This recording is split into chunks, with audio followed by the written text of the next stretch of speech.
تو پھر supreme court کے ذریعے بے دخل کیے گئے. تو اب عمران خان صاحب جو ہیں وہ بھی اسی پروسیس سے گزر رہے ہیں. یعنی پہلے وہ کئی سال محنت کی, انہوں نے جد و جہد کی, ایک بڑا طویل عرصہ ہے. 1996-97 میں سیاست میں آئے, اور سیاست میں آنے سے پہلے بھی وہ ایک پبلک فگر تھے, ایک عالمی شہرت یافتہ کھلاڑی تھے, اور اس کے بعد شوکت خانم ہسپتال بنا کر پورے پاکستان سے تحسین وصول کر چکے تھے. تو پھر عمران خان صاحب پبلک لائف میں آئے اور انہوں نے پھر سیاست میں قدم رکھا, اپنی جماعت بنائی, پہلے تحریک تھی پھر جماعت بنائی, الیکشن لڑا پھر الیکشن لڑا, اور کئی سال کی جد و جہد کے بعد بالآخر اقتدار ان کے پاس آیا. اور ان کے اقتدار میں پھر ان کے مخالفین کے ساتھ وہی کچھ ہوتا رہا جو حزب اختلاف کے لیڈروں بالکل کے ٹھیک ساتھ بات ہوتا ہے. تو اب عمران خان صاحب جو ہیں وہ اس کو بھگت رہے ہیں, وہ اپوزیشن میں ہیں. تو اب انہوں نے جو, آپ دیکھیں نا, ہم تاریخ پہ نظر ڈال لیں, گزشتہ 4-5 سال کے واقعات کو سامنے رکھ لیں, تو اب جو تحریک انصاف کے جتنے لوگ مجھ سے ملتے ہیں, اور خود عمران صاحب کے بارے میں بھی جو خبر ملتی ہے یا ان کے خیالات کے بارے میں کچھ پتہ چلتا ہے, تو سب یہ کہتے ہیں کہ ہم نے اسمبلیوں سے استعفیٰ دے کر غلطی کی. بالکل ٹھیک ہے, کہتے ہیں. اور پنجاب اور کے پی کے کی حکومتیں توڑ کر غلطی کی. اور اس وقت ان کے وکلا نے ان کو کہا تھا کہ انتخابات تو ہر قیمت پر ہوں گے, مقررہ وقت پہ ہوں گے, 90 دن میں ہوں گے یا 120 دن میں ہوں گے, اور یہ ٹالے نہیں ٹلیں گے. لیکن پھر اس کے بعد آپ نے دیکھا کہ کیا ہوا. جو نگران حکومت کتنی اس نے نگرانوں سے پہلے پھر پی ڈی ایم کی حکومت قائم ہوئی, صوبوں میں انتخابات نہ ہو سکے, خان صاحب کو سڑکوں سے نکلنا پڑا, سڑکوں پہ نکلنا پڑا, اور پھر وہ الجھ گئے, وہاں الجھ گئے جہاں الجھنا نہیں چاہیے تھا. وہ بفرے ہوئے ہجوم جو ہیں انہوں نے غصہ نکال لیا ہماری فوجی تنصیبات پر, قومی اداروں پر, اور اس سے معاملات مزید الجھاؤ پیدا ہو گیا. اب مقدمے پہ مقدمہ ہے, پیشیوں پہ پیشیاں ہیں, گرفتاریوں پہ گرفتاریاں ہیں.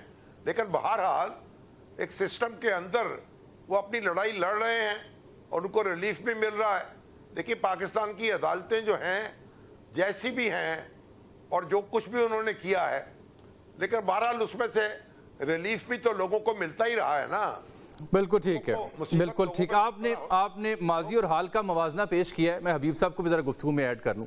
حبیب صاحب, از دا پروسیس سیم؟ مجھے تو یہ تاثر ملا کہ شاید شامی صاحب یہ فرما رہے ہوں کہ یہ پروسیس ایسے ہی پاکستان میں پولیٹیکل اپس اینڈ ڈاؤنس کا ہوتا ہے. Is it the same process جس کا شکار عمران خان صاحب ہیں, یا کوئی فرق ہے؟ اگر ہے تو وہ کیا ہے؟ شامی صاحب, تاریخ کا تسلسل اگر دیکھیں تو جیسے شامی صاحب نے فرمایا ہے کہ بالکل ایسے ہی ہوتا ہے, اور شاید پاکستان میں ایسا ہی ہوتا رہے اگر قسمت ہمارا ساتھ چھوڑ چکی ہے, دیوتاؤں نے منہ لیے ہیں, آسمان ہم سے ناراض ہے. تو اس صورت میں تو ہم اسی راستے پہ چلتے رہیں گے اور اسی چکر میں پھرتے رہیں گے. لیکن اب دنیا بدل گئی ہے, پاکستان اپنے آپ کو نہیں بدل رہا, پاکستان کے لوگ اپنے آپ کو نہیں بدل رہے, یہاں کے اکابر خود میں تبدیلی لانے کے قائل نہیں. پوری دنیا میں ریاست جو ہے وہ خود کو نئے سانچے میں ڈھال رہی ہے, وہ خود کو زیادہ شفاف بنا رہی ہے, اور پاکستان میں بھی تقاضا یہی ہے. پاکستان میں سادہ سی بات ہی تو کی جا رہی ہے کہ ابھی آزاد کشمیر میں کیا ہوا ہے. آزاد کشمیر میں لوگوں نے یہی پوچھا کہ بھائی اتنی بڑی بڑی گاڑی چلاتے ہو, کام کیا کرتے ہو؟ پیٹرول ہم بھرواتے ہیں, چلاتے تم ہو, مزے تم لوٹتے ہو, اس کے عوض ہمیں کیا ملتا ہے؟ صحیح.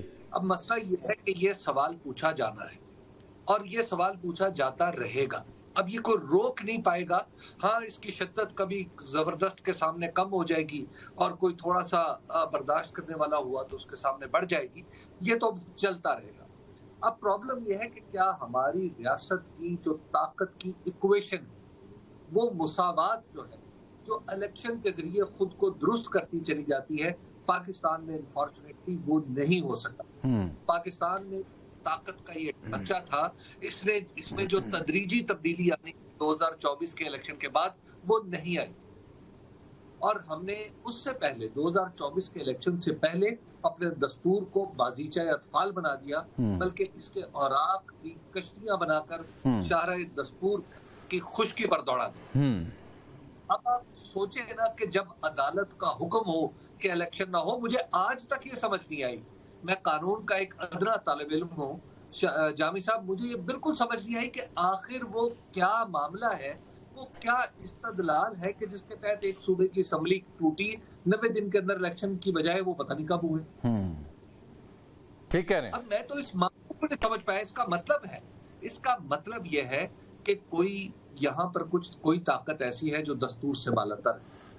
جو طاقت دیکھیے جی دنیا بھر میں جامی صاحب لڑائی ایک ہی رہی ہے کہ بادشاہ بھی قانون کا پابند ہے۔ ٹھیک ہے، لیکن شامی صاحب ایک فرق تو ہے نا کہ ماضی میں طاقتور حلقہ جو ہوتا تھا، اسٹیبلشمنٹ کی میں کھل کے بات کر لیتا ہوں، انہیں ایک عدالتی تعاون بھی ان کے ساتھ رہا، جس بھی مشن پر وہ گامزن ہوئے، عوامی تائید بھی سامہاؤ رہی، اور اکانومی کا بھی انٹرنیشنل سرکمسٹانسز کی وجہ سے بہتر صورتحال رہی، ڈالر فلو رہا، کسی نہ کسی ہم عالمی سسٹم کا حصہ رہے، چاہے وار اگینسٹ ٹیررزم ہو یا اس سے پہلے کا دور ہو۔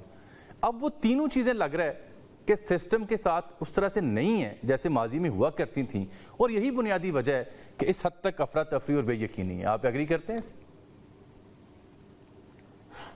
دیکھیے ابھی حبیب اکرم صاحب نے ذکر کیا 2024 کے انتخابات کا، پھر یہ الیکشن وقت پہ کیوں نہیں ہو سکے، مقررہ وقت میں کیوں نہیں ہوئے، تو میں توجہ دلاؤں گا آپ کی کہ پنجاب میں بلدیاتی ادارے قائم تھے جی، جو پی ٹی آئی کی حکومت تھی اس نے وہ ادارے توڑ دیے، اس کے بعد وہ معاملہ ہائی کورٹ میں گیا، پھر سپریم کورٹ میں گیا، سپریم کورٹ نے وہ ادارے بحال کر دیے، اور وہ حکم جو تھا وہ کالعدم قرار دے دیا۔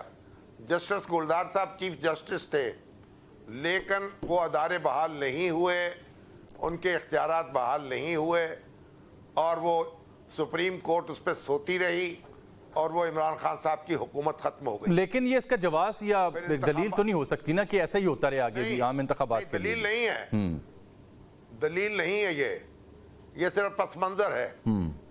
اس کے بعد سپریم کورٹ نے ایک الیکشن کرانے کا حکم دیا، سپریم کورٹ پھر سو گئی۔ جب سپریم کورٹ اپنے احکامات پر سو جاتی ہے تو پھر ان پہ عمل نہیں ہوتا۔ اگر سپریم کورٹ اس پر نوٹس لیتی، توہین عدالت کی کارروائی کرتی، تو پھر عمل ہوتا، کوئی نہ کوئی سر قلم ہوتا۔ لیکن اب تو عدالتیں جاگ رہی ہیں۔ ابھی اردو زبان نافذ کرنی تھی، سپریم کورٹ کا فیصلہ موجود ہے، ہاں، لیکن اس پہ عمل درآمد لکھا ہوا ہے، وہ اس پہ عمل درآمد نہیں ہو رہا۔ نہ سپریم کورٹ غور کر رہی ہے، جب غصہ آتا ہے کسی جج کو تو اردو میں فیصلہ لکھ دیتا ہے۔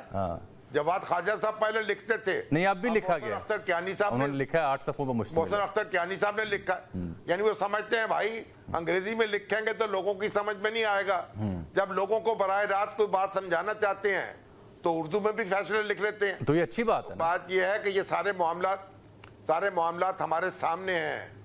بات یہ ہے کہ وہ کہتے ہیں نہ تم بدلے، نہ دل بدلا، نہ دل کی آرزو بدلی، میں کیسے اعتبار انقلاب آسماں کر لوں، ہمارے اہل سیاست نہیں بدلے، انہوں نے سبق نہیں سیکھا، وہ اسٹیبلشمنٹ کے ساتھ مل کر کھیل کود میں مصروف ہیں، اپنے مخالفوں کو زج کرنا چاہتے ہیں، وہ اقتدار کا کھیل دستور کے اور قانون کے دائرے میں نہیں لڑنا چاہتے، بائی ہک اور کرک اقتدار پر قبضہ کرنا چاہتے ہیں، پھر قابض رہنا چاہتے ہیں، اور یہ بار بار اس کے مناظر ہم دیکھ چکے ہیں، اور جب تک یہ سبق نہیں سیکھیں گے، یہ اپنا کندھا پیش کرتے رہیں گے، اس وقت تک یہ معاملہ جاری رہے گا، مملکت کمزور ہوتی چلی جائے گی، ریاست ہانپتی نظر آئے گی، اور خدا معلوم پھر اس کے بعد ہانپتے ہانپتے اس پر کیا گزرے۔